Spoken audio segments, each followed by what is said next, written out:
pourquoi ce soir, j'aimerais vraiment nous encourager, encore là où tu es connecté, là où tu es, d'avoir cette assurance que Dieu entend, que Dieu écoute et que Dieu exauce les prières. La Bible dit, ô toi qui exauces les prières, les hommes viendront à toi.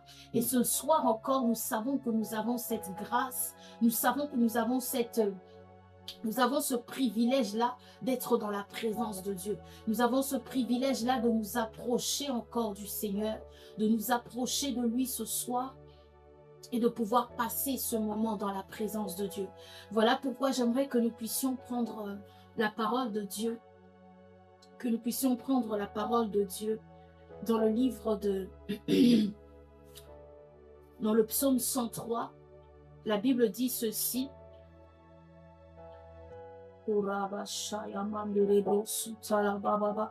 Dans le psaume 103, la Bible dit « Mon âme bénit l'Éternel, que tout ce qui est en moi bénit son saint nom. Mon âme bénit l'Éternel et n'oublie aucun de ses bienfaits. » Et ce soir, j'aimerais que nous puissions prendre le temps encore de bénir le Seigneur, prendre le temps encore de lui être reconnaissant pour sa faveur, pour sa grâce dans nos vies. Nous allons encore lui dire merci, merci pour l'être, le mouvement, merci pour le souffle de vie, merci pour la grâce qu'il te donne, merci pour la grâce qu'il nous donne. Élevons nos voix et prions encore au nom de Jésus. Adonai, nous te bénissons ce soir. Adonai, nous te disons merci. Nous te disons merci parce que tu es bon, tu es juste et tu es fidèle. Merci encore ce soir pour l'opportunité que tu nous donnes d'être dans ta présence. Merci encore ce soir parce que tu nous permets de nous approcher de toi. Nous savons que c'est ni par force, ni par puissance, mais c'est par ton esprit. C'est par ta grâce, c'est par ta faveur encore que nous sommes là ce soir. Nous te bénissons, Seigneur. Nous te rendons grâce, nous te rendons honneur, puissance et victoire parce que tu es Dieu, tu es bon, tu es juste et tu es fidèle. À toi la gloire, à toi l'honneur, à toi la puissance, à toi la majesté. Merci, Seigneur, pour ta grâce, merci pour ta faveur, merci pour ta miséricorde encore ce soir qui se renouvelle dans nos vies. La Bible dit que chaque matin l'Éternel renouvelle ses grâces. Chaque matin l'Éternel renouvelle ses bontés. Chaque matin l'Éternel renouvelle ses grâces dans nos vies. Et combien, Seigneur, tu es miséricordieux,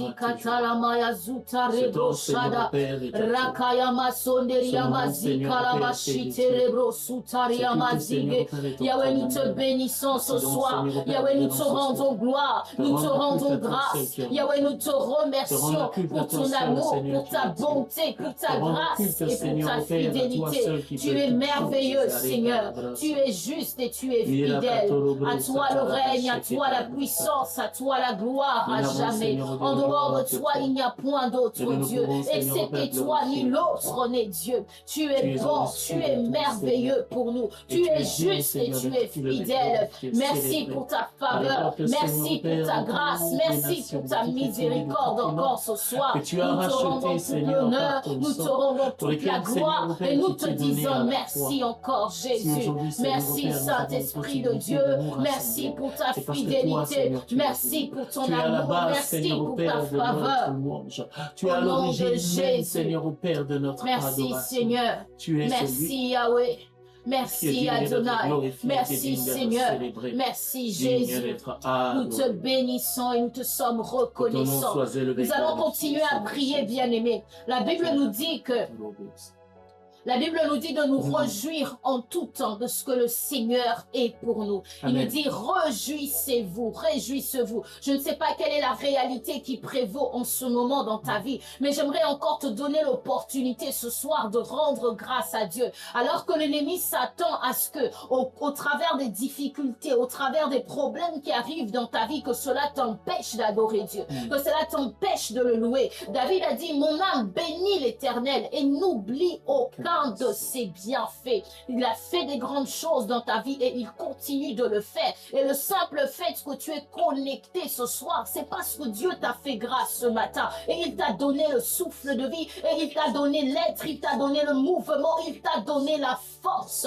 Voilà pourquoi ce soir encore, dis-lui simplement, Seigneur, je te dis merci. Je te dis merci parce que la force que j'ai, c'est toi qui me l'as donné. L'être, le mouvement que j'ai, c'est toi qui me l'as donné. Peu importe les réalités de ma vie, peu importe les choses qui arrivent, je sais que tu es fidèle. Il a dit à Jérémie, je veille sur ma parole pour accomplir ce que je dis. Alors ce soir, tu vas encore élever ta voix et lui dire simplement, Seigneur, merci, merci, merci pour ta grâce, merci pour ta faveur, merci pour ta fidélité dans nos vies, dans ma vie. Élève ta voix et parle à Dieu encore ce soir. Shadabraya soteria katala machine rebrosuka, rekatala mazine rebrosukaria mazige de rebrosuka. Il est fidèle. La Bible dit que même lorsque nous sommes infidèles, lui demeure fidèle parce qu'il ne peut pas se régner. Il est Dieu dans ta vie, il est Dieu dans nos vies, il reste Dieu à jamais, d'âge en âge,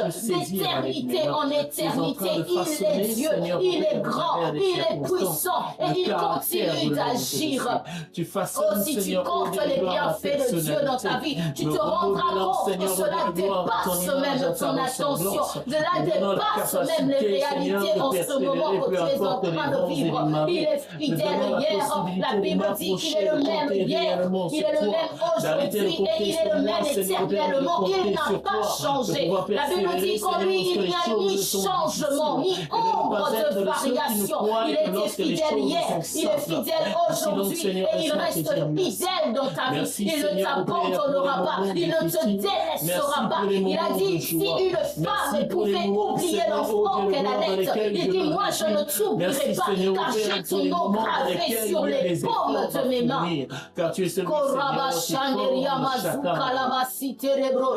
Seigneur, au Dieu de gloire, il est bon, il est juste, il est fidèle.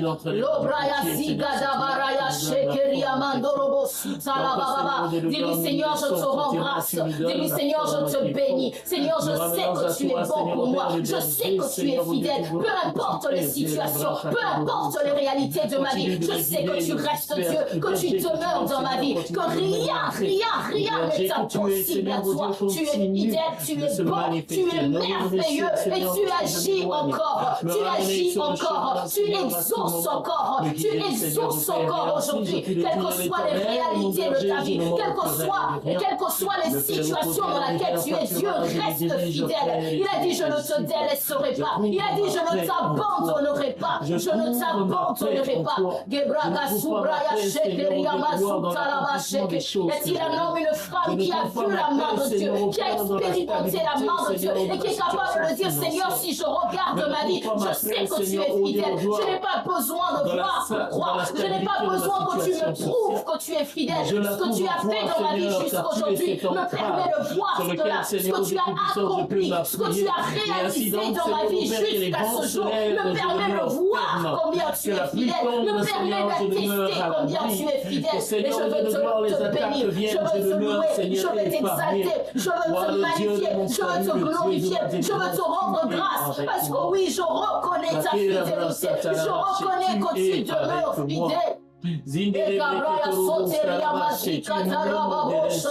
Reçois la gloire, reçois l'honneur, reçois la puissance, reçois la majesté. Tu es roi, tu es Seigneur, tu es assis sur le trône. Tu es merveilleux, tu es merveilleux, tu es merveilleux, tu es merveilleux, tendre Père. Nous te bénissons ce soir, nous te rendons toute la gloire, nous te rendons tout l'honneur et nous te rendons toute la puissance. Parce que tu es Dieu. Merci Jésus. Merci Saint-Esprit de Dieu. Merci Adonai. Merci Elohim. Merci le roi des rois. Merci le Seigneur des seigneurs. Parce que oui, tu es Dieu. Tu es Dieu ce soir. Nous reconnaissons ta seigneurie. Nous reconnaissons ta royauté. Merci Jésus, merci Saint-Esprit. Alors que ce soir nous sommes connectés encore pour ce culte d'enseignement, nous allons prier. Tu vas prier pour ton cœur et tu vas lui dire, Seigneur, donne-moi un cœur qui reçoit ta parole, un cœur fertile où ta parole pourra germer, où ta parole pourra produire du fruit. Parce que oui, la parole de Dieu est comme une semence qui est semée dans ton cœur. Dans ton cœur, tu es comme cette terre et tu vas dire, Seigneur, je prie que ma vie soit une terre fertile où la parole que tu vas semer, va porter du fruit, va porter du fruit. Laisse-moi te dire que de fois là où tu es, le Seigneur t'a peut-être déjà parlé d'une manière, il t'a peut-être déjà dit quelque chose que tu dois simplement saisir Et la situation dans laquelle tu es aujourd'hui, tu as juste besoin d'une parole, d'un réma, une parole que le Seigneur va dire, va déclarer sur ta vie pour que cela puisse emmener le changement, emmener la transformation. Mais tu as besoin également d'être cette terre fertile où la parole, la semence de Dieu, cette semence va porter du fruit. Voilà pourquoi tu vas prier ce soir et lui dire, fais de ma vie une terre fertile, fais de ma vie une terre fertile où lorsque je vais recevoir ta parole, que ma vie soit ajustée, transformée pour correspondre à ce que tu déclares, à ce que tu vis. Je ne veux pas être un auditeur oublieux. Je ne veux pas être celui qui reçoit la parole et qui ne la met pas en pratique, mais je veux marcher conformément à ta parole au nom de Jésus-Christ. Prions le Seigneur.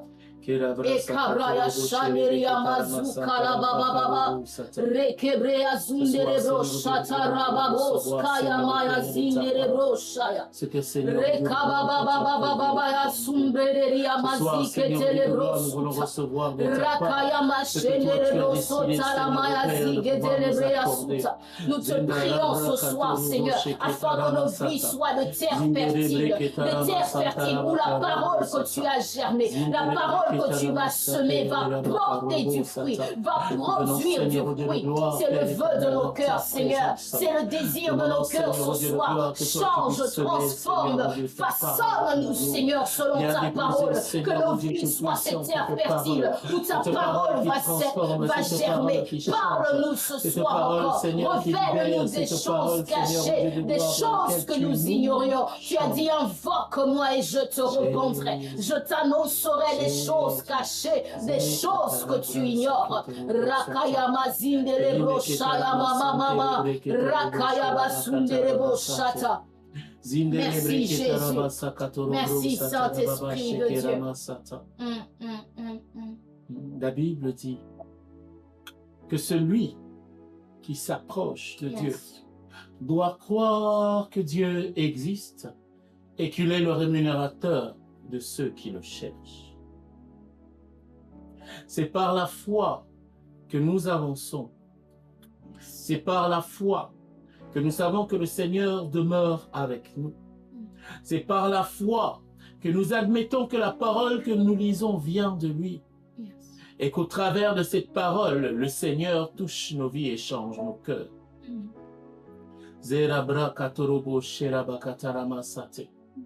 Ainsi donc, tu vas élever la voix.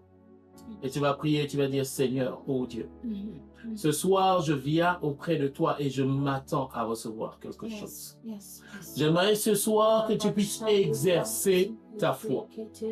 J'aimerais ce soir que tu puisses exercer ta foi. Afin que le Seigneur, ton Dieu, puisse être celui qui vient à ta rencontre. Que ce soit l'Éternel, ton Dieu, qui puisse se lever et se manifester dans ta vie. Que ce soit l'Éternel, ton Dieu, qui puisse pouvoir te toucher et t'atteindre dans les lieux ou les domaines de ta vie où tu as un besoin. Car la Bible me dit, l'Éternel est mon berger, je ne manquerai de rien. En tant que berger, il sait les besoins que tu as et c'est lui qui te dirige vers des eaux paisibles, qui te fait reposer dans des verts pâturages. Il est celui qui détient la clé de tout ce qui te permettra de pouvoir entrer dans une paix et dans un repos de tous côtés, à tous égards. Alors exerce ta foi ce soir. Dis-lui, Seigneur, mon Dieu, je m'attends à toi. Je viens à toi ce soir et je m'attends à ce que tu puisses me parler. Je m'attends à ce que tu puisses te manifester. Là où tu es, élève ta voix et nous prions au nom de Jésus-Christ. Nous voici encore là ce soir. Nous avons besoin de toi. Tu es Dieu, Seigneur, au Père, et nous tournons Nous avons vers toi. besoin de toi. Tu es Dieu, Seigneur, au Père, et c'est toi que nous toi. sommes venus rencontrer Nous avons ce soir. faim de toi. Tu es Dieu, et c'est C'est vers toi, toi, nous Seigneur, au sommes Père, que bien. nous nous approchons, c'est Seigneur, Sans auprès toi, de toi que nous pouvons venons. rien, Yahweh. Ainsi donc, Seigneur, ô Dieu de gloire, laisse, Père, que toi seul, tu puisses te manifester ce Nous nous soir. attendons à toi, Parle, Jésus. Seigneur, Père, et Nous voulons manifeste ta t'écouter, nous voulons présence. t'entendre Parle, encore Seigneur, ce et soir. Nous manifeste, voulons Seigneur, recevoir ô Dieu de encore gloire, ce ce que soir toi ta tu as pensée, prévu. Yahweh. Nous nous approchons, Seigneur, Au de nom toi, de Jésus. avec cette certitude que tu fais les choses comme il se doit. Avec cette certitude, Seigneur, ô Dieu Tout-Puissant, que tu te manifestes. Nous ne venons pas rencontrer un homme, mais nous venons rencontrer le roi des rois, le créateur des cieux et de la terre. Yes. Au nom de Jésus.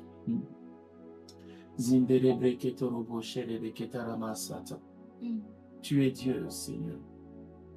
Nous voulons glorifier ton nom. Nous voulons te célébrer, Seigneur, au Père.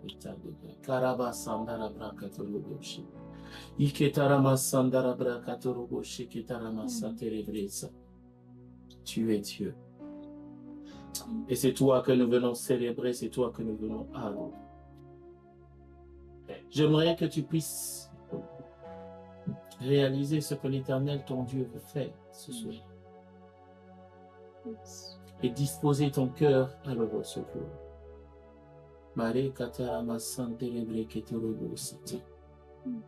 Attends-toi à ce que Dieu puisse faire quelque chose ce soir et te dire quelque chose de particulier. Je suis venu dire à quelqu'un que le Seigneur est présent et que le Seigneur est celui qui touche les vies. Que Dieu est présent et il est celui qui se révèle à tous ceux qui le cherchent avec soif.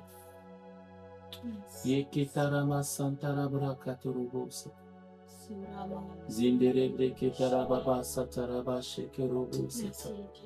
Zandire breketarama satere brekeroboshi. Yakatarama satere brekeramasa. Gloire à toi, Seigneur. Ce temps, Père éternel, te revient. Ce moment est à toi. Ce temps, Seigneur, te revient. Ce moment est à toi. Iketarama sate. Nous te le dédions complètement. Nous te le dédions complètement. Manifeste, Seigneur, au Père, ta volonté ce soir. Manifeste pleinement ta volonté ce soir. Encore, Zekatorobro Sakatarabashe. Zinderebre Ketarama Sandarababa Karama Sanderebre Kerusa. Tu es roi, tu es Dieu. Nous ne regardons qu'à toi. Saint-Esprit, sois au contrôle. Au contrôle de ces instants, au contrôle de ce moment. Saint-Esprit, manifeste-toi au milieu de nous. Que ta présence, Seigneur, remplisse. Que ta présence remplisse ce lieu. Que ta présence remplisse ce lieu dans le nom puissant de Jésus. Zekerabrasate. Iketaramasanderebrekerobo satarababashe. Lève-toi, Seigneur, au Père, et touche les vies. Lève-toi, Seigneur, et touche les vies. Keraba satarababa kerobosa. Riketarama santarabra katorobo sheke. Nous ne croyons qu'en toi. En toi et en toi seul. Et un Saint-Esprit, souffle du Dieu vivant, souffle maintenant sur nous. Viens nous fortifier, Seigneur Père, là où nous avons besoin de l'aide. Car sans ton aide, sans ton soutien, Saint-Esprit, nous ne pouvons pas arriver. Nous ne pourrons pas tenir le chemin. Nous ne serons pas à mesure de pouvoir persévérer jusqu'à la fin. Paraclet, nous avons besoin de toi. Souffle en ceux. Tel un vent impétueux, souffle maintenant. Tel un vent impétueux, souffle maintenant sur ton Église. Tel un vent impétueux, souffle maintenant sur ton Église. Donne-nous, Seigneur, au Père, de voir ta main se manifester. Sur nous, sur nos vies, Seigneur, sur nos familles.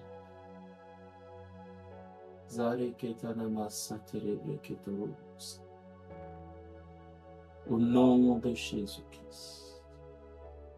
Au nom puissant de Jésus. Ketarabra katorobo sati. Zinderebre ketaramashe ketarabasa terebre ketos. Dans le nom de Jésus-Christ. Parle-nous, Seigneur, ô Dieu de gloire, en ce temps. Parle-nous en ce moment. Nous voulons, Seigneur, ô Dieu de gloire, que toi, tu puisses nous déposer en fond de nous. Le dépôt que tu as prévu, Seigneur, pour chacun de nous.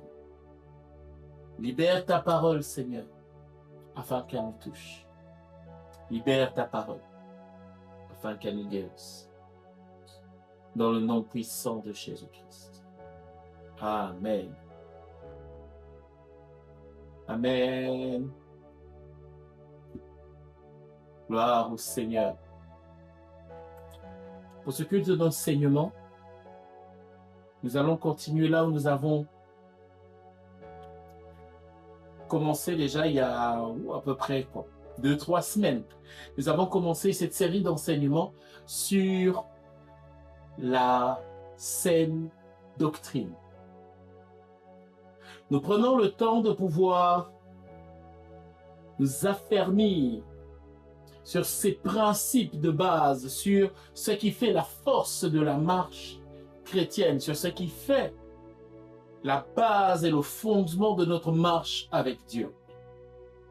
Il est important en tant qu'Église que nous puissions pouvoir saisir que si nous ne marchons pas correctement avec Dieu, nous ne pouvons pas nous attendre à ce que Dieu nous utilise ou que Dieu se manifeste dans nos vies pleinement et aussi puissamment que lui l'a décidé.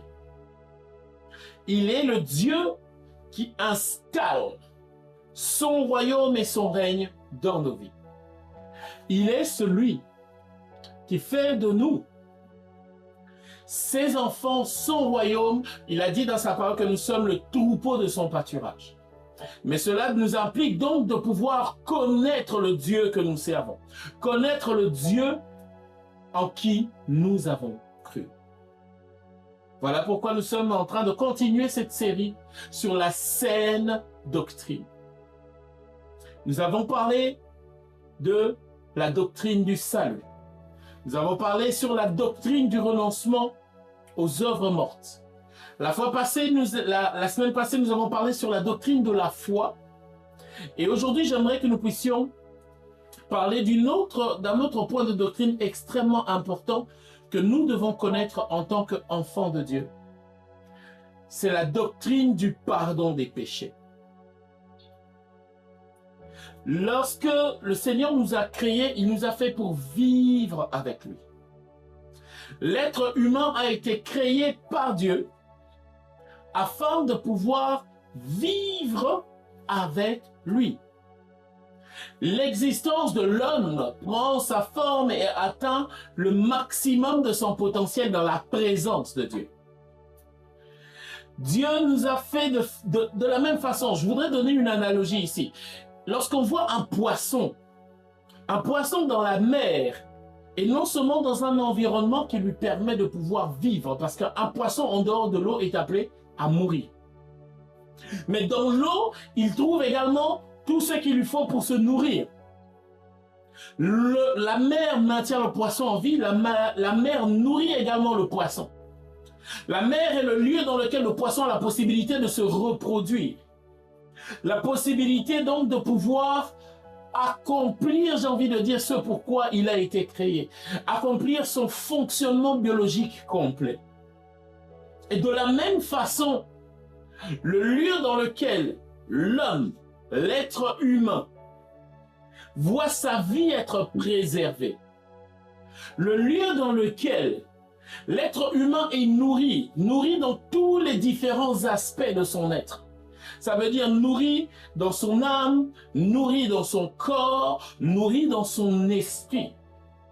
Le lieu dans lequel l'homme a la possibilité de se reproduire, correctement. Je ne parle pas ici seulement de se reproduire biologiquement, d'avoir des enfants biologiques, mais également d'un point de vue spirituel, avoir la possibilité de générer l'influence avec laquelle l'homme devient un homme d'impact, de pouvoir générer l'influence avec laquelle l'homme est capable de pouvoir laisser une trace sur cette terre. L'environnement dans lequel l'homme s'épanouit, c'est la présence de Dieu.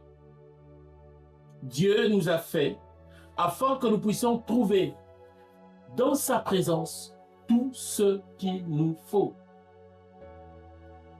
Pour autant, nous faisons face en tant qu'êtres humains à un problème. C'est que lorsque nous regardons nos vies, on n'a pas l'impression de vivre pleinement ce que Dieu a prévu pour chacun de nous.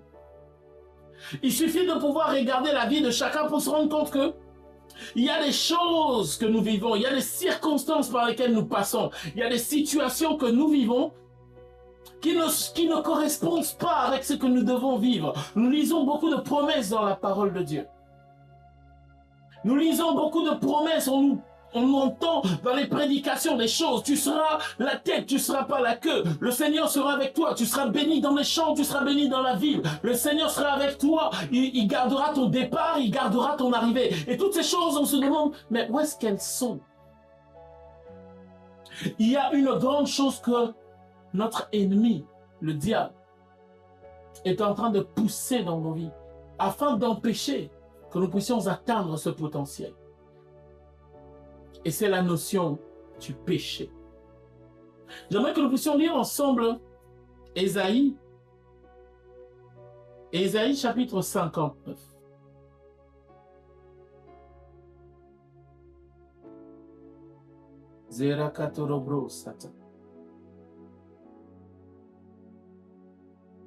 Ésaïe chapitre 59. Nous allons lire le premier et le deuxième verset. La Bible nous dit: non, la main de l'Éternel n'est pas trop courte pour sauver, ni son oreille trop dure pour entendre.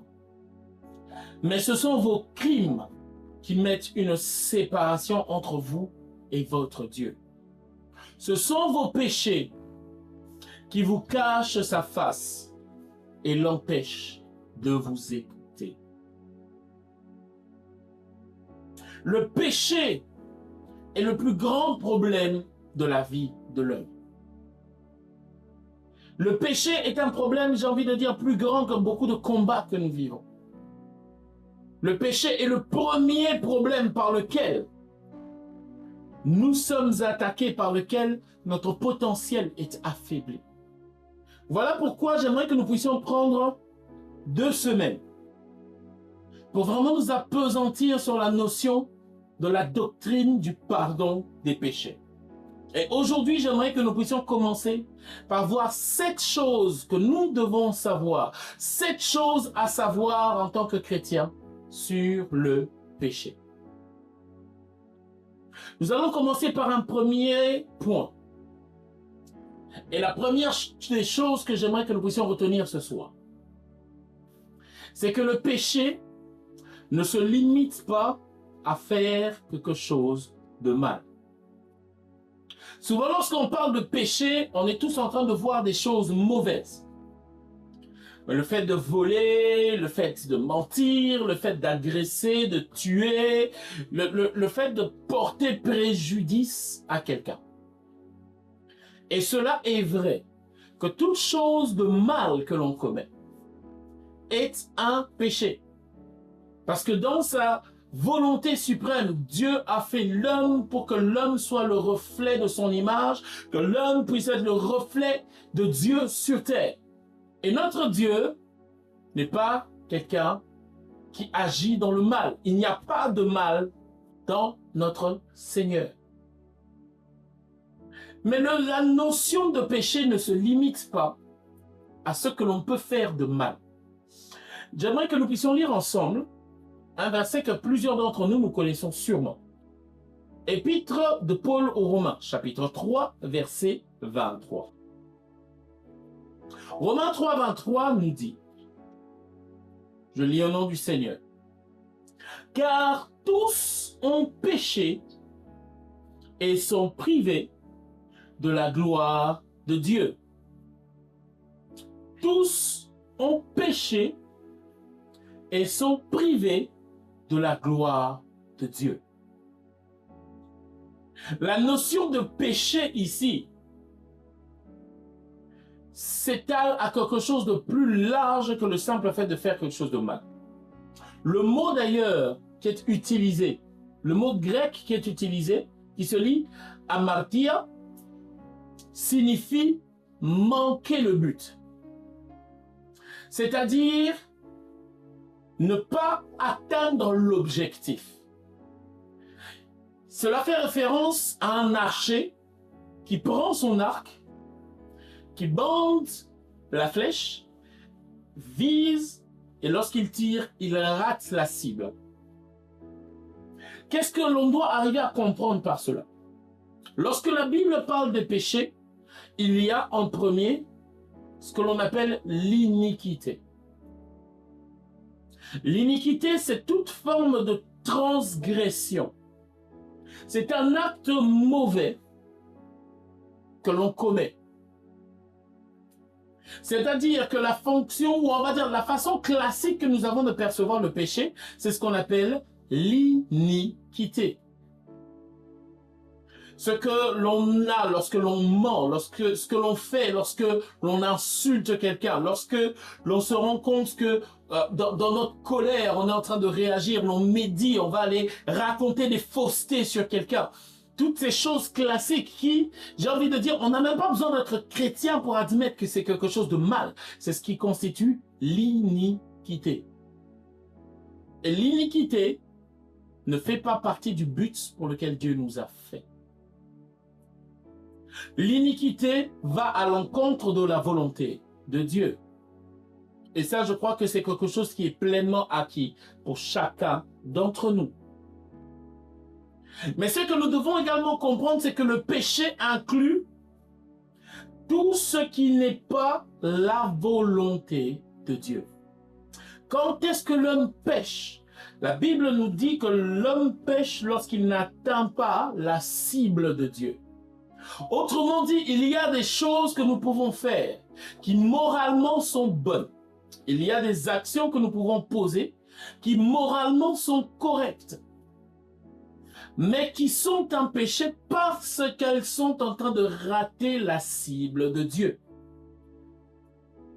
J'aimerais que nous puissions nous rendre compte que nous avons été faits par Dieu, créés par Dieu, avec un but et un objectif.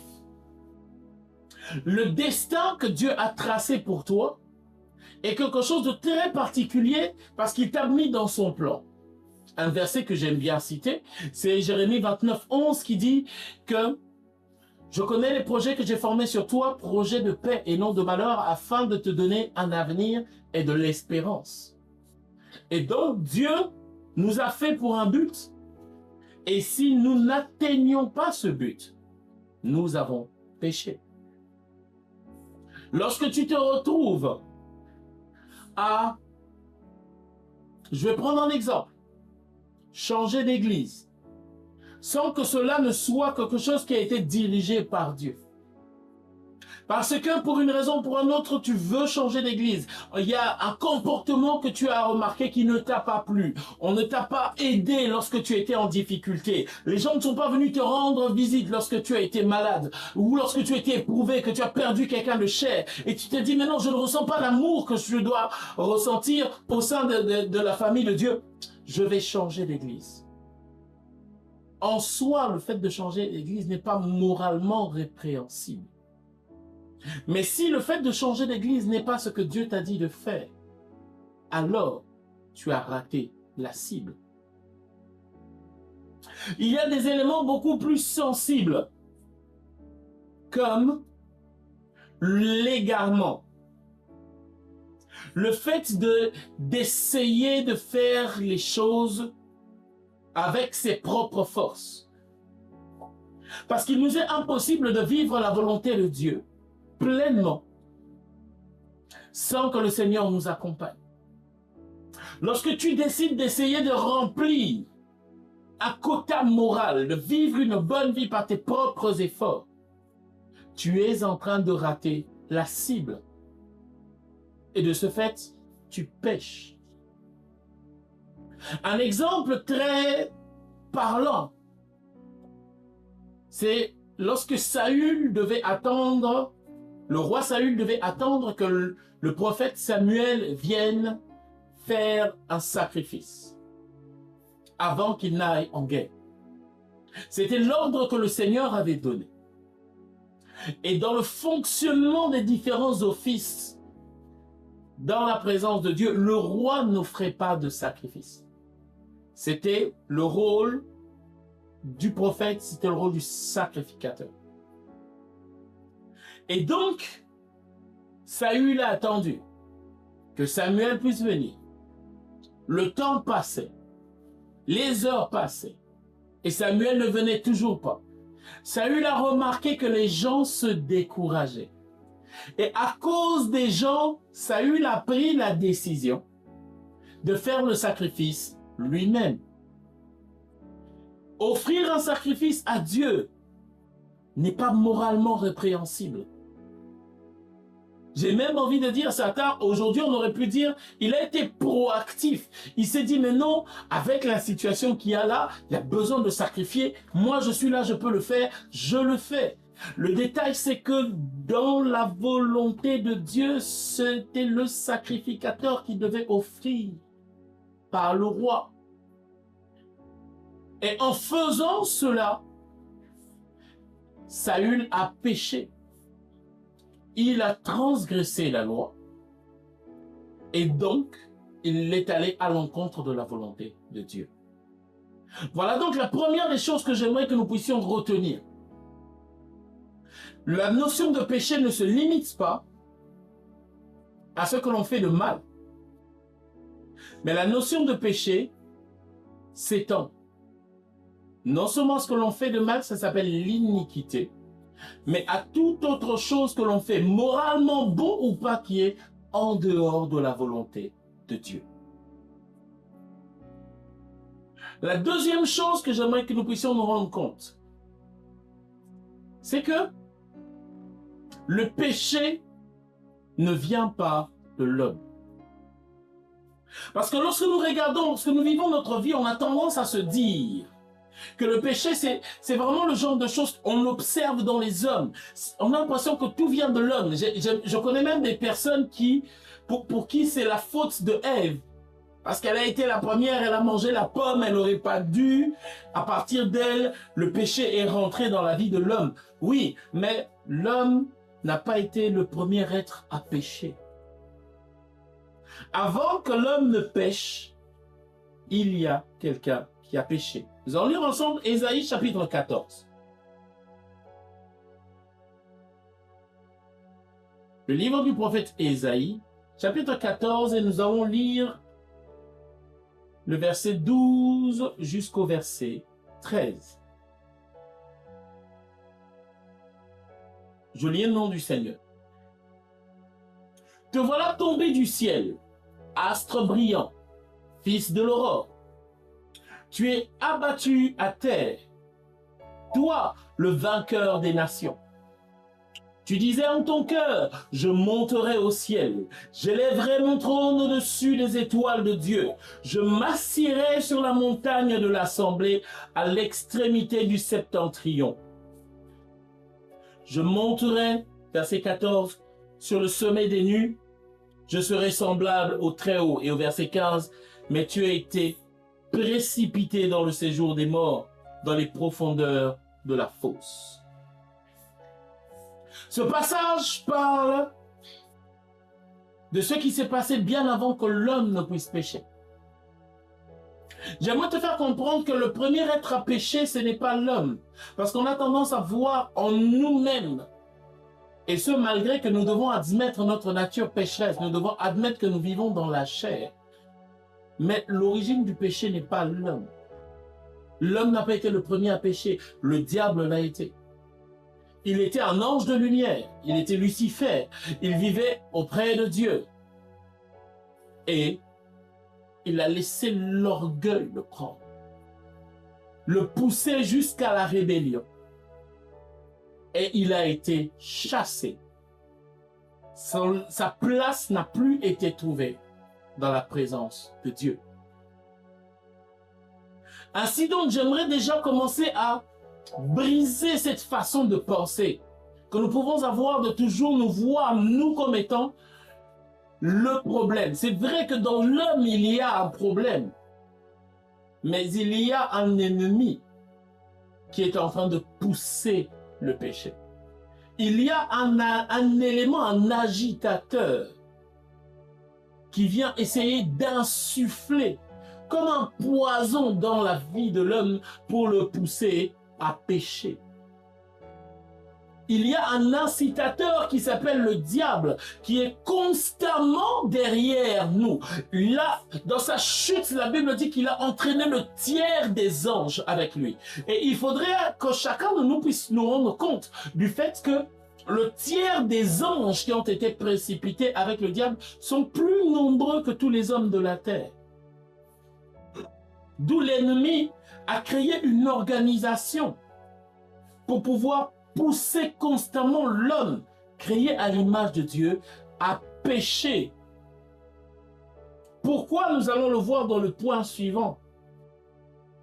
Mais il faudrait arriver à comprendre donc que dans toutes les situations de ta vie, les choses que tu peux te reprocher, sache qu'il y a l'ennemi derrière qui en réalité a été le premier à te pousser.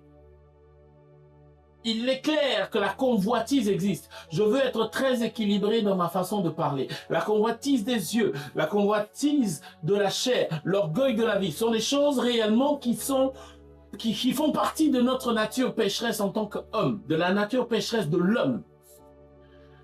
Mais il y a derrière un agitateur, l'ennemi, et son armée en train constamment de pousser l'homme à la faute. Pourquoi? C'est la troisième chose qu'il faudrait savoir sur le péché. Nous allons lire ensemble Apocalypse chapitre 12. Apocalypse chapitre 12, verset 12. Gardons bien tous ces versets afin que cela puisse pouvoir nous aider. Apocalypse 12, 12 dit: c'est pourquoi réjouissez-vous, cieux, et vous qui habitez dans les cieux. Malheur à la terre et à la mer, car le diable est descendu vers vous, animé d'une grande colère, sachant qu'il a peu de temps. L'ennemi a été banni du ciel, précipité sur terre, et dans sa colère, il cherche à corrompre l'homme qui est l'image de Dieu, toi qui es l'image de Dieu. L'ennemi t'en veut parce que lui a été rejeté de la présence de Dieu. Il sait quel est son futur. L'enfer, la Bible dit, a été créé pour le diable et ses anges. Il est destiné à y aller, il n'y échappera pas. Alors il s'attelle à faire en sorte que toi aussi, tu puisses pouvoir t'éloigner. Parce que la troisième chose que nous devons savoir, c'est que le but du péché, le but pour lequel le diable pousse le péché dans nos vies, c'est pour nous séparer de Dieu. C'est pour nous séparer complètement de la présence de Dieu. Nous avons lu dans Ésaïe 59, la Bible le dit. L'oreille du Seigneur n'est pas trop dure pour entendre, sa main n'est pas trop courte pour agir, mais ce sont nos péchés qui créent une séparation entre nous et Dieu. Et c'est ça que l'ennemi est en train de vouloir. J'ai dit au tout début de mon intervention que le lieu de l'épanouissement de l'homme, le lieu de ton épanouissement, le lieu dans lequel tu es appelé à t'épanouir, le lieu dans lequel tu vas te développer, dans lequel tu vas te sentir bien, c'est la présence de Dieu. Mais tu ne peux pas entrer dans la présence de Dieu si le péché crée une séparation entre toi et Dieu. Voilà pourquoi l'ennemi est constamment derrière toi, constamment en train de te pousser, à la faute, constamment en train de te pousser à sortir du chemin pour que tu ne puisses pas demeurer dans le lieu de ton épanouissement, c'est-à-dire la présence de Dieu. Pour ne pas que tu puisses pouvoir bénéficier de cet environnement qui est propice à ton développement. Je rappelle ce que je disais au début, le poisson est dans la mer lui permet de vivre, mais également de se nourrir. Et c'est dans la présence de Dieu que Dieu nourrit ton corps, mais aussi ton âme et ton esprit. La dépression dans laquelle les gens vivent, les difficultés, où on se rend compte qu'il y a une prolifération de problèmes mentaux.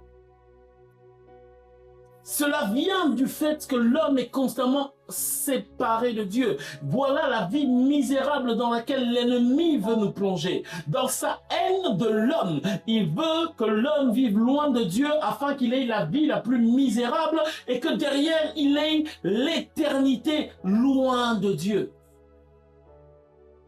Et il ne faut pas que nous puissions le laisser faire. Il ne faut pas que nous puissions accepter ces choses. Parce qu'en effet, comme on a lu dans Isaïe 59, le péché a des conséquences. Combien de fois il t'est arrivé de prier, parfois de jeûner, de prendre du temps et de te rendre compte que les choses ne bougent pas, que ta situation n'avance pas. Et à la fin, tu commences à te demander, est-ce qu'il faudrait que je change d'église? Est-ce qu'il faudrait que je change de type de prière? Parfois, tu as fait des prières particulières, tu as pris de l'eau, tu as arrosé dans les différents coins de ta maison, tu as fait des prières d'autorité, tu as jeûné, tu as fait beaucoup de choses, mais rien ne semble fonctionner. Le détail est subtil. Le Seigneur est sensible à la prière qui est élevé vers lui avec des mains pures, dit la parole de Dieu. Dans Habakkuk 1,13, la Bible dit que les yeux du Seigneur ne peuvent pas voir le mal. Le Seigneur ne peut pas regarder l'iniquité. Ils sont trop purs pour voir le mal. Lorsque l'homme a péché, Dieu l'a chassé du jardin d'Éden. Non pas simplement comme une punition, mais surtout pour le préserver. Parce que dans l'état du péché, l'homme serait détruit par la présence de Dieu. Et c'est ça qu'il faudrait que tu puisses éviter. Le péché affaiblit ta prière. Le péché affaiblit ta communion avec Dieu. Ce qui veut dire que là où tu serais capable de saisir la volonté de Dieu. Parce que Dieu parle dans nos cœurs. Dieu dépose des impulsions, des convictions dans nos cœurs. Afin que nous puissions saisir sa volonté. Pour nous pousser à le rechercher. Pour nous pousser à nous approcher de lui. Laissez-moi nous faire comprendre ce principe. Lorsque le Seigneur vient vers l'homme, il dépose dans son cœur, j'ai envie de dire, une conviction, une impulsion qui pousse l'homme à chercher Dieu.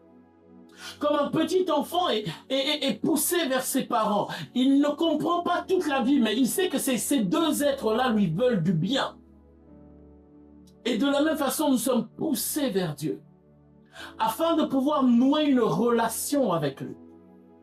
Et au fur et à mesure des temps de prière que nous prenons, au fur et à mesure de la façon dont nous nous rapprochons de lui, le Seigneur parle de plus en plus. Comme un enfant qui passe du temps avec ses parents, il commence à mimer des mots. Il entend ses parents dire des mots, il essaye de les imiter. Et en les imitant, il commence à balbutier. Il n'a pas encore un vrai langage, il balbutie. Mais avec ces balbutiements, il arrive à communiquer sa volonté à ses parents et à commencer à recevoir des instructions. Ce qui crée une communication. De la même façon, Dieu dans sa présence commence à nous parler plus que des convictions. Nous nous habituons à écouter sa voix. Alors le Seigneur nous parle de façon plus complexe. Alors on rentre dans le domaine des visions. Alors on rentre dans le domaine du surnaturel, de la révélation pleine de Dieu, au travers de sa parole, au travers des songes, au travers des visions, des prophéties. Tout cela est une continuation du fait d'être constamment dans sa présence. Mais lorsque tu pèches, tu t'éloignes de ça. C'est ce que l'ennemi veut t'empêcher d'avoir. Cette capacité que le Seigneur aurait de te dire, ne te lance pas dans cette affaire. La personne avec qui tu veux t'engager n'est pas la bonne pour toi. Ce n'est pas une mauvaise personne, mais elle n'est pas la personne adéquate pour ça. La sensibilité avec laquelle le Seigneur te dirait, ne te lance pas dans ce mariage, ce n'est pas la bonne personne pour toi. La sensibilité avec laquelle le Seigneur te dirait, prends 3 jours de jeûne, il y a une attaque qui va arriver dans ta vie, il faudrait que tu puisses t'équiper. Tu ne vas pas la voir parce que le péché te rend insensible à la voix de Dieu, insensible aux instructions que Dieu te donne, insensible aux convictions que le Seigneur veut placer en toi.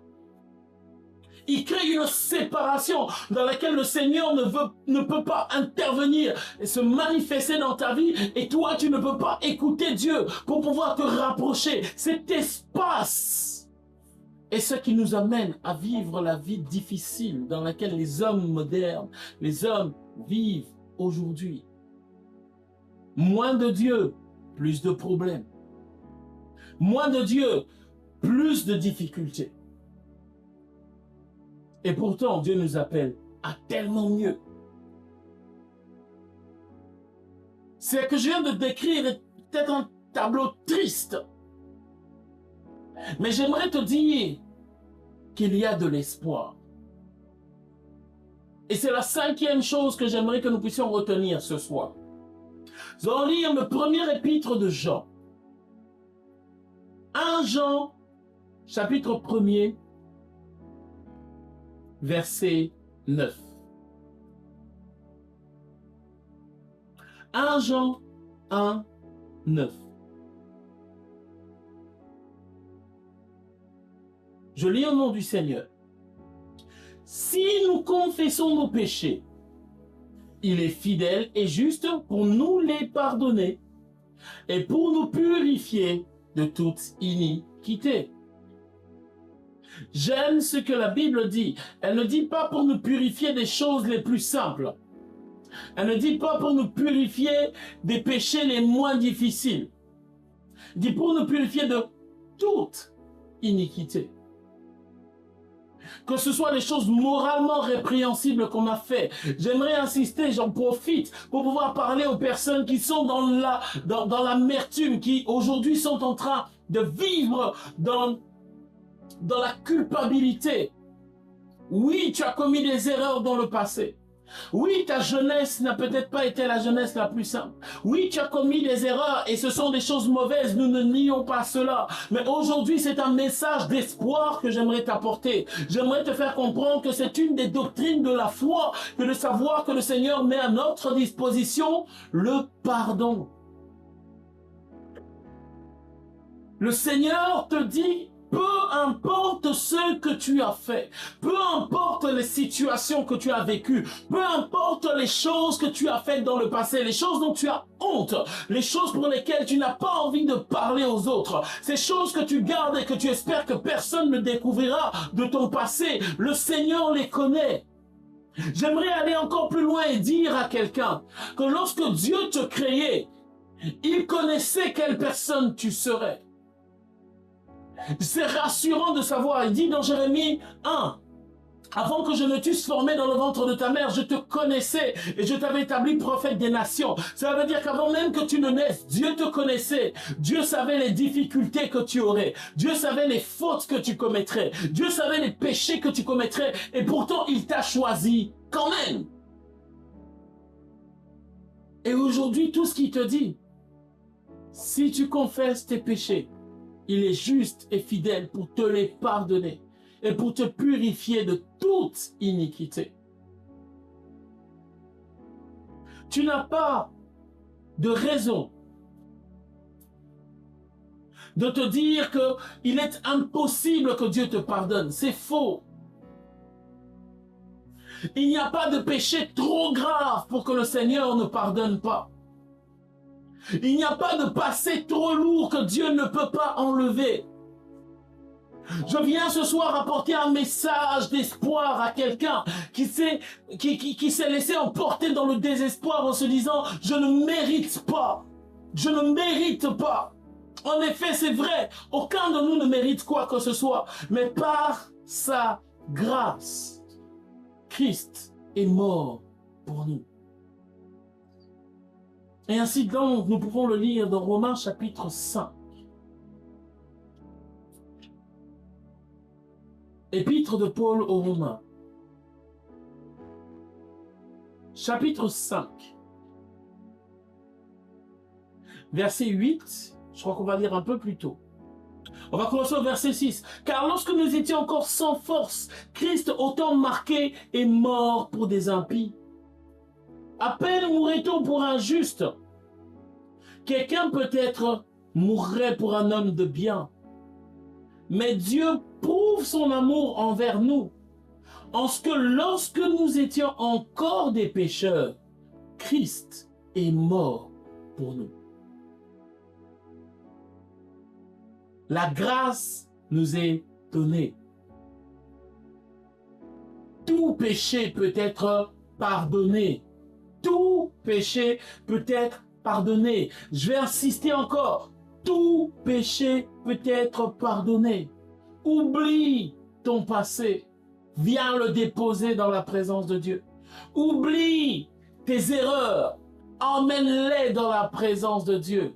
Ramène ces choses que tu portes lourdement dans ton cœur et dépose-les au pied de la croix. Car au pied de la croix, le salut est disponible. Le pardon complet est disponible. Ce qui nous amène à la 6e chose que j'aimerais que nous puissions savoir. 6e chose à savoir, et nous allons terminer. C'est l'avant-dernière des choses que nous allons voir aujourd'hui. La 6e chose à savoir sur le péché, c'est que le pardon des péchés est toujours disponible pour les personnes qui se repentent avec sincérité.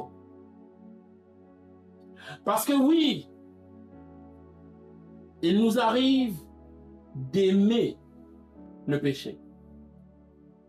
Il arrive à l'homme de trouver du plaisir, de la gratification dans ce qui est mal. Ou encore de trouver de la gratification dans des choses qui peut-être moralement ne sont pas problématiques, mais qui ne sont pas la volonté de Dieu. Et obtenir le pardon du Seigneur, c'est se détourner de ces choses. Se détourner de ces choses complètement. Accepter de pouvoir délaisser des choses qui nous ont toujours fait plaisir. Des choses qui toujours nous ont fait du bien. Mais qui ne sont pas la volonté de Dieu. Il nous faut être sincères et nous détourner de ce qui est mauvais. Ceux qui étaient là, il y a deux mardis, se souviennent donc, nous avons parlé de la doctrine du renoncement aux œuvres mortes. Derrière le renoncement se trouve le pardon définitif des péchés. Parce que lorsque Dieu pardonne, il pardonne complètement. Lorsque Dieu pardonne, il ne garde pas de rancune. Mais il ne pardonne qu'à ceux qui sont sincères. Lisons 2 Chroniques chapitre 7 verset 14. La Bible dit: si mon peuple, ce qui est invoqué mon nom, s'humilie, prie et cherche ma face, s'il se détourne de ses mauvaises voies, je l'exaucerai des cieux, je lui pardonnerai son péché et je guérirai son pays. Si mon peuple sur qui est invoqué mon nom s'humilie, prie et cherche ma face, s'il se détourne de ses mauvaises voies, je l'exaucerai des cieux, je lui pardonnerai son péché et je guérirai son pays. Ceux qui s'approchent d'un cœur sincère peuvent être rassurés que Dieu efface ton passé. Tu t'approches avec sincérité tu peux être assuré que Dieu va ôter ton fardeau. Si tu t'approches avec sincérité, en te détournant des mauvaises voies, tu peux être rassuré que le Seigneur ôte ton péché, mais également t'exauce des cieux. Et cette bénédiction, cet impact que Dieu dépose sur ta vie ne va pas s'arrêter à toi. Il dit, je guérirai son pays. Tu deviendras une source de bénédiction pour les gens qui sont autour de toi. Parce que tu auras rétabli ta connexion avec Dieu. Parce que tu auras rétabli ta relation avec Dieu. Dieu fait de toi cet ambassadeur par lequel il va faire du bien à plusieurs. Ton salut et ses bienfaits dépassent les limites de ta vie. Tu es bien plus important, bien plus importante que tu ne le penses.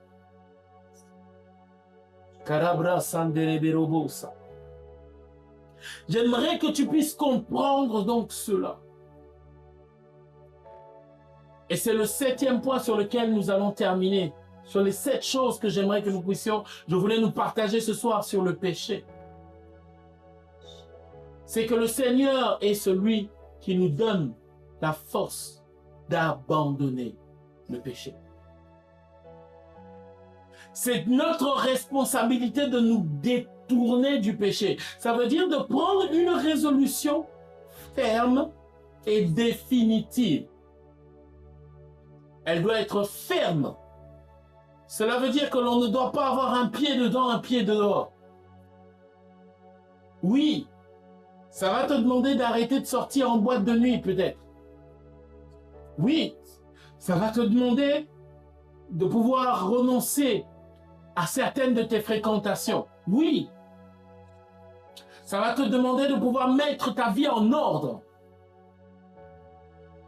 Mais c'est ta responsabilité de prendre une décision ferme.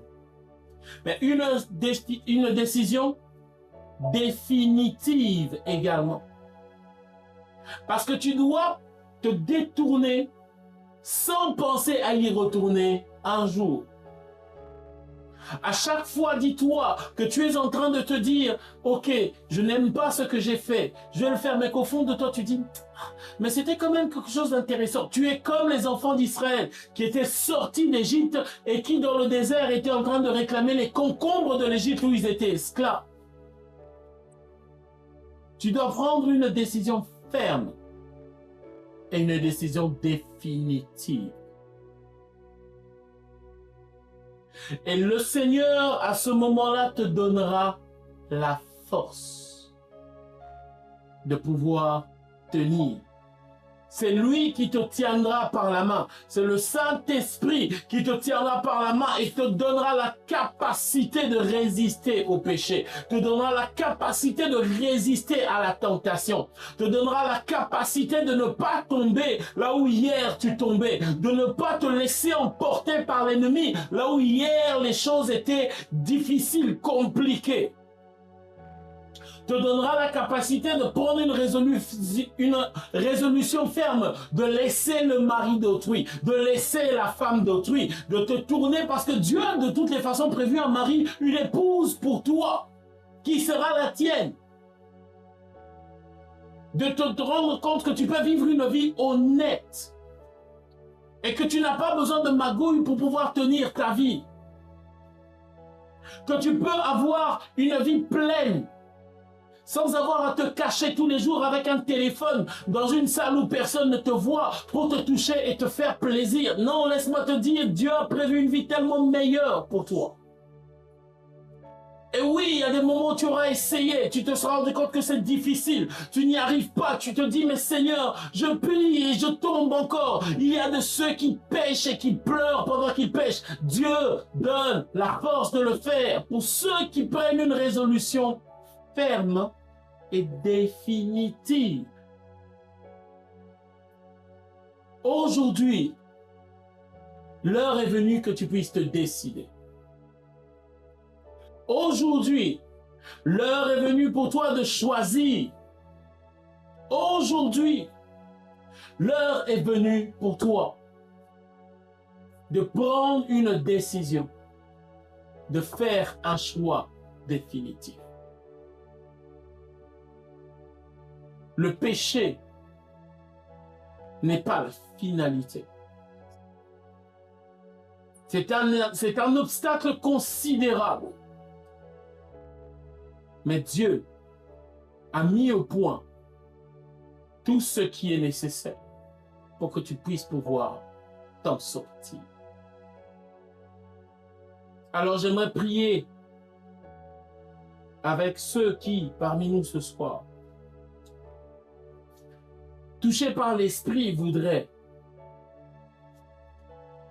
prendre la décision de se détourner complètement. J'aimerais prier avec ceux qui, ce soir,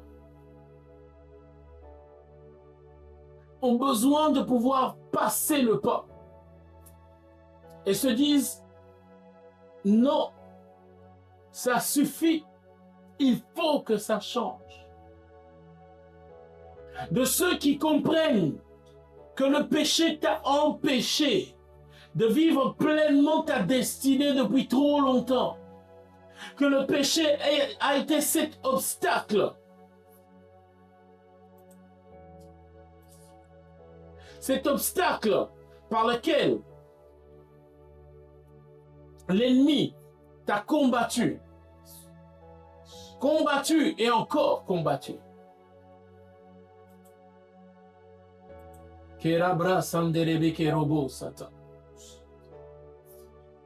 J'aimerais donc te dire que le Seigneur est disponible pour toi. Et j'aimerais t'inviter à prier.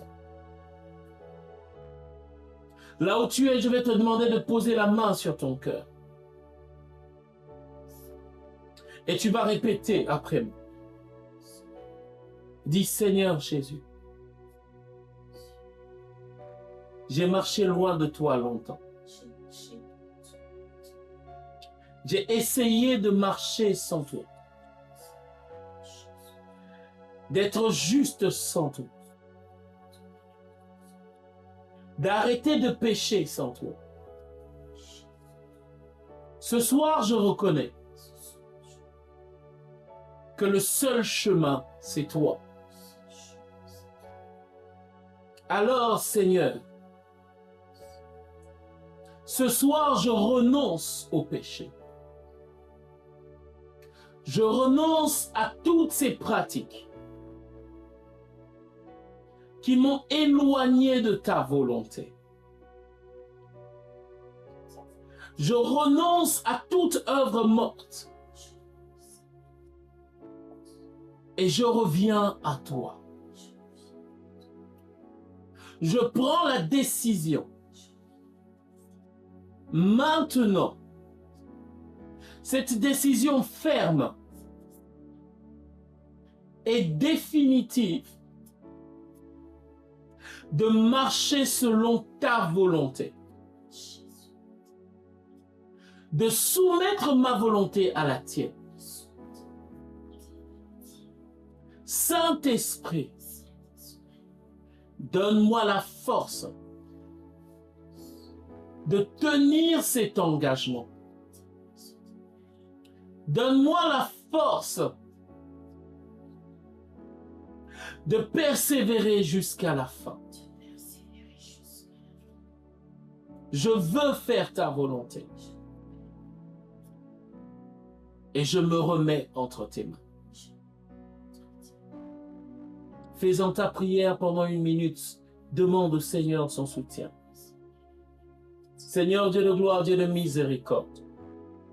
Éternel notre Dieu, je prie pour tes enfants. Seigneur, tu vois ceux qui ce soir, Père, s'approchent de toi. Ceux qui ce soir, Seigneur, ô Dieu de gloire, viennent devant toi. Et qui, Seigneur, ô Dieu Tout-Puissant, renoncent à leur vie passée. Et viennent, Seigneur, au Père, auprès de toi, pour obtenir de ta part le soutien nécessaire. Saint-Esprit, je t'en prie, viens Déverse ta main, Seigneur, sur leur vie. Ta force, Seigneur, au Père, afin de tenir face aux tentations. Car l'ennemi, Seigneur, au Père, va attaquer. Tu vois, Seigneur, au Père, les pressions de la chair. Tu vois la pression du monde. Lève-toi, Seigneur, Sherabra Katorobo Sata. Manifeste-toi. Manifeste-toi, Seigneur, puissamment. Que ta grâce, Seigneur, ô Dieu de gloire, demeure. Et que, Seigneur, ô Dieu, ton peuple, aujourd'hui, soit libéré. Libéré. Libéré au nom de Jésus. Libéré complètement. Libéré définitivement. Libéré complètement. Libéré définitivement. Dans le nom puissant de Jésus-Christ. Manifeste-toi, Seigneur. Et quand tout l'honneur, la gloire, ne reviennent qu'à toi. Et à toi seul. Au nom puissant de Jésus-Christ. Amen. Amen.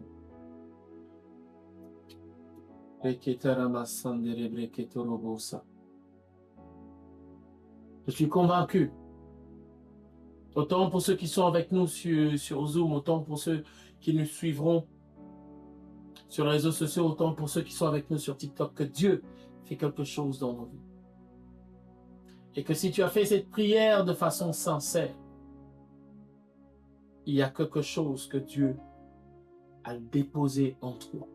Un déclic qui va se passer. Et j'aimerais t'encourager à manifester ta foi. Et à marcher en assurance. Est-ce que cela veut dire que tu ne vas plus être tenté? Si, tu vas être tenté. Mais lorsque tu sentiras que l'ennemi s'attaque à toi, tu sentiras que ta chair veut te pousser de nouveau. Prie à ce Dieu. Prie là où tu es. Tu verras la gloire de Dieu. Et mardi prochain, nous allons continuer toujours sur la doctrine du pardon des péchés. Et nous prenons le temps de voir le mécanisme du pardon, les bienfaits du pardon, et nous verrons également comment préserver ces bienfaits. Donc, ne manquons pas. Rendez-vous mardi. Ne manquons pas de pouvoir revenir mardi prochain pour notre prochain culte d'enseignement.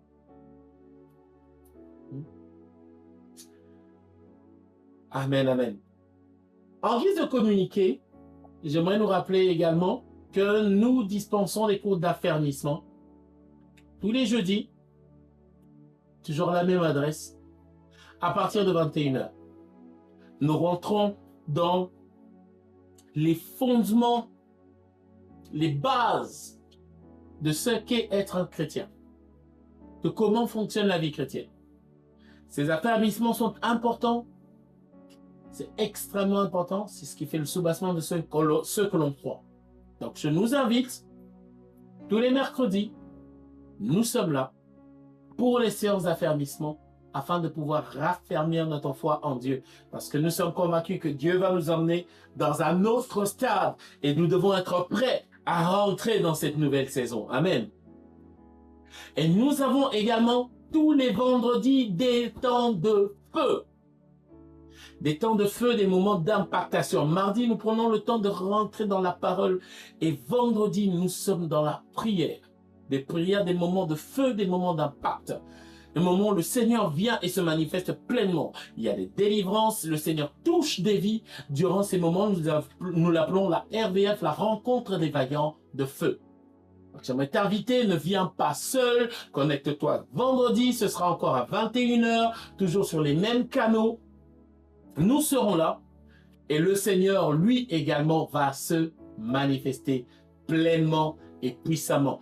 Ne rate pas ce moment. Et ne te connecte pas seul. Connecte-toi avec les membres de ta famille, des personnes. S'il y a des personnes qui ont des problèmes, qui ont besoin de prière, invite-les. Nous croyons en un Dieu qui agit et qui se manifeste.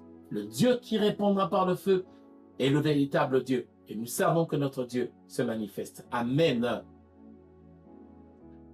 Sur ce, il ne me reste plus qu'à nous souhaiter une excellente soirée. Et nous allons prier pour clôturer. Éternel Seigneur, Dieu de gloire, j'élève la main, afin de pouvoir bénir ton peuple, Seigneur, qui nous a suivis ce soir. Afin, Seigneur, ô Dieu Tout-Puissant, de demander que ta grâce et que ta main, Seigneur, recouvre chacune de leurs vies au nom de Jésus. En dépit, Seigneur, ô Père, de tout le temps que nous avons pris, il y a des besoins réels dans la vie de chacun. Des challenges que nous rencontrons, Seigneur, des oppositions que nous avons. Je lève la main, Seigneur, ô Père, et je demande ta main puissante. Au nom de Jésus-Christ, afin de pouvoir combattre tous ceux qui combattent la vie des tiens dans le nom de Jésus. Lève-toi, Seigneur, sois l'ennemi de nos ennemis, l'adversaire de nos adversaires, comme tu l'as dit dans ta parole, au nom puissant de Jésus. Que tous les pièges qui ont été disposés sur le chemin de tes enfants soient neutralisés au nom de Jésus-Christ. Laisse Saint-Esprit que toi tu puisses orienter les pas. Laisse Saint-Esprit que toi tu puisses répondre aux sollicitations, aux questions, aux interrogations de chacun dans le nom de Jésus-Christ. Je demande, Seigneur, au Père, ton intervention. Là où, Seigneur, des dossiers sont coincés, là où il y a des situations, Seigneur, difficiles, là où il y a des besoins de solutions rapides, lève-toi, Seigneur, ô Dieu, manifeste ta gloire. La Bible dit que ta renommée s'est accrue par l'accomplissement de tes promesses. Tu n'es pas un homme pour mentir, ni le fils d'un homme pour te repentir. Que ton peuple voie ta main et qu'il puisse attester que tu es Dieu, que tu n'es pas un mythe, que Seigneur, ô Dieu de gloire, ceux autour de nous voient nos vies, Seigneur, et s'interrogent afin que nous puissions parler du Dieu de notre salut, du Dieu de notre délivrance. Que cette soirée, Seigneur, soit bénie de ta main. Le reste de cette semaine, béni de ta main. Dans le nom tout-puissant de Jésus-Christ, nous avons ainsi prié. Amen.